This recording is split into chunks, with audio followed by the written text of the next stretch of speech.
আসসালামু আলাইকুম। বাংলা নিউজে আপনাদের স্বাগতম। শুরুতেই শিরোনাম, পরে বিস্তারিত। নতুন দলের ঘোষণা হতে পারে 26শে ফেব্রুয়ারি। এরপর থাকছে স্বেচ্ছায় গ্রেফতার হতে আদালত প্রাঙ্গণে থাকার ঘোষণা জামায়াতের আমিরের। অন্যদিকে ঐক্যবদ্ধ হয়ে আগামী দিনে দেশ গড়ার কাজ করতে চাই বললেন চরমোনাই পীর রেজাউল করিম। সর্বশেষ জানিয়ে দেব সীমান্ত সহযোগিতার নতুন অঙ্গীকার বিজিবি এবং বিএসএফ এর। শুনছিলেন শিরোনাম, এবার বিস্তারিত। তার আগে ভিডিওতে একটা লাইক কমেন্ট শেয়ার করে সবাইকে দেখার সুযোগ করে দিতে বিশেষভাবে অনুরোধ করছি। নতুন দলের ঘোষণা হতে পারে 26শে ফেব্রুয়ারি।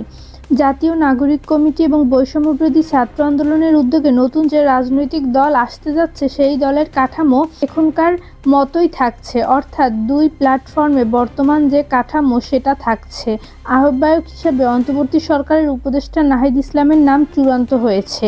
পরের পদগুলোর জন্য জাতীয় নাগরিক কমিটি এবং বৈষম্যবিরোধী ছাত্র আন্দোলনের মুখভাগের কয়েকজন নেতার নাম আলোচনায় এসেছে। একজন দায়িত্বশীল নেতা জানান, নতুন দলের আনুষ্ঠানিক আত্মপ্রকাশের আয়োজনটি হতে পারে 26শে ফেব্রুয়ারি। ঢাকায় অনুষ্ঠান করে দলের নাম ঘোষণা দেওয়া হবে। অনুষ্ঠানটি হতে পারে রাজধানীর মানিক মিয়া এভিনিউতে। নতুন দলের আহ্বায়কের দায়িত্ব নেওয়ার জন্য নাহিদ ইসলাম যে কোনো সময় সরকার থেকে পদত্যাগ করবেন বলে জানিয়েছে জাতীয় নাগরিক কমিটির দায়িত্বশীল 3 নেতা। গতকাল বুধবার প্রথম আলোকে তারা জানান, সদস্য সচিব পদে জাতীয় নাগরিক কমিটি এবং বৈষম্যবিরোধী ছাত্র আন্দোলনের অধিকাংশ নেতারা পছন্দ আক্তার হোসেনকে। মূর্খ সংগঠন এবং মুখপাত্র পদের জন্য আলোচনায় আছেন হার্দিস আলম এবং হাসনাত আবদুল্লাহ।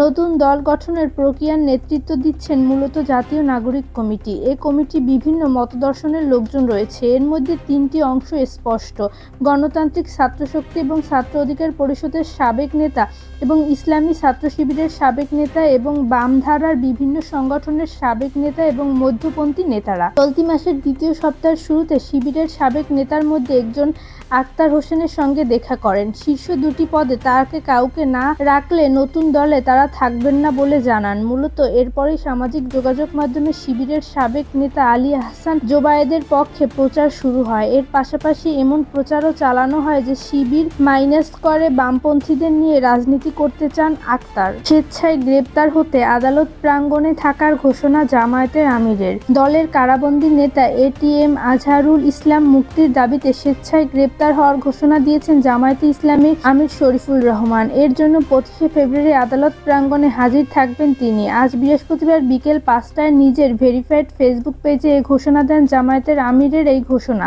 দলীয় সহকর্মী এবং দেশবাসীর উদ্দেশ্যে জামায়াতের আমির লিখেছেন, ফেসিবাদের নিষ্ঠুর জুলুমের শিকার মজলুম জননেতা এটিএম আজহারুল ইসলাম সাহেব এখনো বন্দী রয়েছেন। একে একে সব জাতীয় নেতৃবৃন্দ মুক্তি পেয়েছেন। তিনি বৈষম্য এবং জুলুমের শিকার হয়ে বন্দী জীবনের কঠিন বোঝা বহন করতে চলেছেন। তাকে কারাগার থেকে রেহাই দিয়ে বাহিরে অবস্থানের জন্য আমরা সবাইকে যথেষ্ট সময় দিয়েছি। জামায়াতের আমির লিখেছেন, এই জুলুমের প্রতিবাদ এটিএম আজহারুল ইসলামের মুক্তির দাবিতে আমি নিজে গ্রেফতার হওয়ার জন্য 25শে ফেব্রুয়ারি 2025 ইংরেজি তারিখে আদালত প্রাঙ্গণে হাজির থাকব।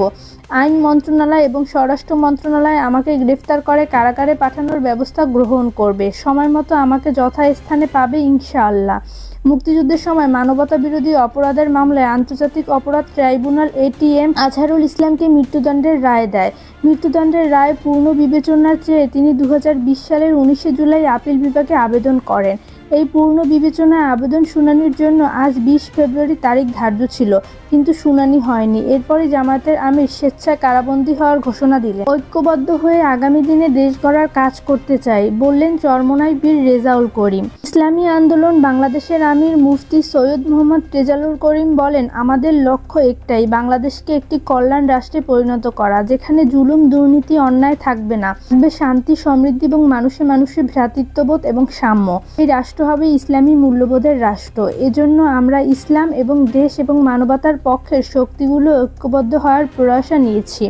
আমরা ঐক্যবদ্ধ হয়ে আগামী দিনে দেশ গড়ার কাজ করতে চাই। ইসলামের পক্ষে বৃহত্তম ঐক্যের জন্য এই প্রয়াস ইনশাআল্লাহ সফল হবে। আজ বৃহস্পতিবার বরিশাল সদর উপজেলার চরমোনাই দরবার শরীফে 3 দিনের মাহফিলের দ্বিতীয় দিনে দেশের শীর্ষস্থানীয় ওলামা আকরামদের নিয়ে শিক্ষাবিদ এবং রাজনৈতিক নেতাদের অংশগ্রহণে সম্মেলনে প্রধান অতিথির বক্তব্যে সৈয়দ মোহাম্মদ রেজাউল করিম একথা বলেন। মুফতি সৈয়দ মোহাম্মদ রেজাউল করিম বলেন, আমরা ইসলামী দলগুলোর সঙ্গে পর্যায়ক্রমে আলোচনা করছি, তারা সবাই একমত হয়েছে।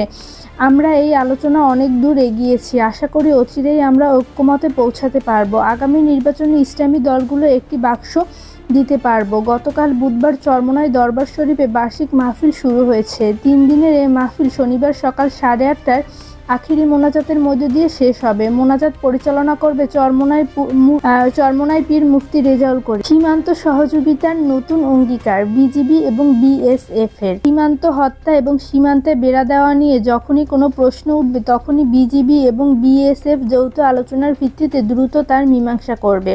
বাংলাদেশ ও ভারতের সীমান্তরক্ষী বাহিনী বিজিবি এবং বিএসএফ এর শীর্ষ পর্যায়ের বৈঠকে এই সিদ্ধান্ত হয়েছে। নয়াদিল্লিতে দুই বাহিনীর 3 দিনের এই বৈঠকে সীমান্ত হত্যা এবং বেড়া দেওয়ার বিষয়ে দুটি প্রাধান্য পেয়েছে। বৈঠকের শেষ দিন আজ বৃহস্পতিবার যৌথ সংবাদ সম্মেলনে এক প্রশ্নের জবাবে বর্ডার গার্ড বাংলাদেশের মহাপরিচালক মেজর জেনারেল মোহাম্মদ আসাদুজ্জামান সিদ্দিকী বলেন, সীমান্তে বেড়া দেওয়া বিষয়টি বিস্তারিত আলোচনায় রয়েছে। সীমান্তের 150 মিটার নো ম্যান ল্যান্ড হিসেবে স্বীকৃত, সেটা মেনে নিতে হবে। ওই এলাকায় স্থানীয় অবকাঠামো তৈরি করা যায় না। 150 মিটারের বাইরে কোনো স্থাপনার আপত্তি নেই। তিনি বলেন, কোনো ক্ষেত্রে সমস্যা দেখা দিয়েছে। যৌথ উদ্যোগে সমস্যা সমাধানের বিষয়ে দুই পক্ষ সম্মত।